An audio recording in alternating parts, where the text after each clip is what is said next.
Welcome back to Fruitful Minutes. Today we're starting a new series. We're going to be talking about some common myths surrounding health and wellness. So we're going to start with cholesterol. Take us there, Kelly. Right. So the big question with everybody in cholesterol, and we see it all the time, and I think now everybody's very confused, is eggs are good for you, eggs are bad for you. Butter's good, butter's bad, right? Everybody's back and forth, and now we've heard it so many times that nobody knows anymore. Right.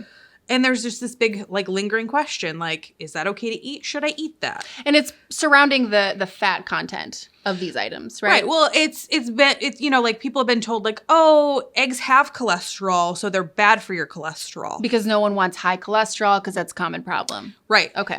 So kind of the myth is that fat makes fat in your body. So we do take fat and turn it into good fat or bad fat, but just because something has cholesterol doesn't mean it's jacking up your cholesterol immediately. Negatively. Right, yeah. Okay. So eggs do have some fat content. They also have some fat-soluble nutrients because of that fat content. Which is important to know. Which is really important. And we get things like vitamin D, food source. Yeah. Egg yolk, right?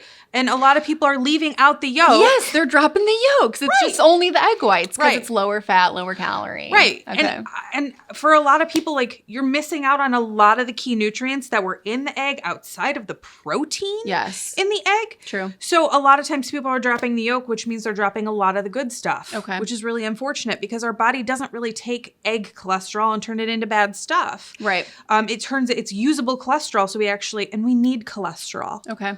Cholesterol is actually protective for our bodies. Oh. And it makes up every cell membrane, and it's part of how we produce all our hormones. Meaning and not to negatively shed light on this, but are you saying it's almost like creating a fat layer?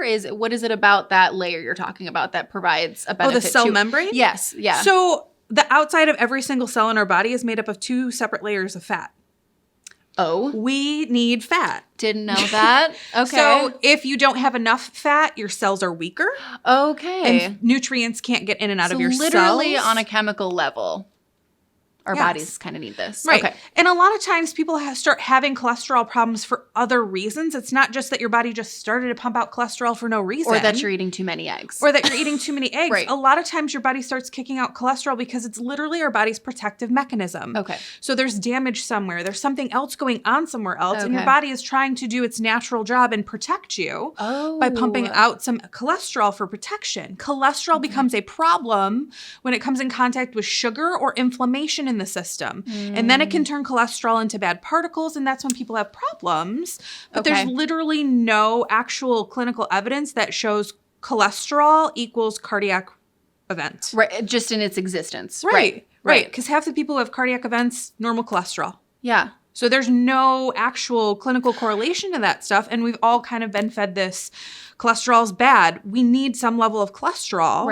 Right. And we need to keep it healthy, and we need to, but sugar and grains are more damaging to our cholesterol than fats and good fats, right? Yes. There's a difference between trans fats, processed oils, and processed foods, and coconut oil and eggs and avocados, right? Avocados, super fatty, but they're good fat. Not all fat is bad. Yes. And because cholesterol is fat, people go on low-fat diets. And we're just associating this to be negative, not looking at health or our bodies holistically. Because there's other things, like you're saying, that are contributing to it, which if you're just cutting out one solid food group or a type, you could be doing some damage. Right. And again, if you're cutting out all fat, you're also cutting out fat-soluble nutrients. Okay. Right? So vitamins A, D, E, and K are also going to be less, which is a problem. Yeah, because we're just focused on the fat, the cholesterol. Right. Cut it out and I'll be fine. My cholesterol will be great. Well, and think about people who go on keto diets, right? Because people are oh, fat makes you fat.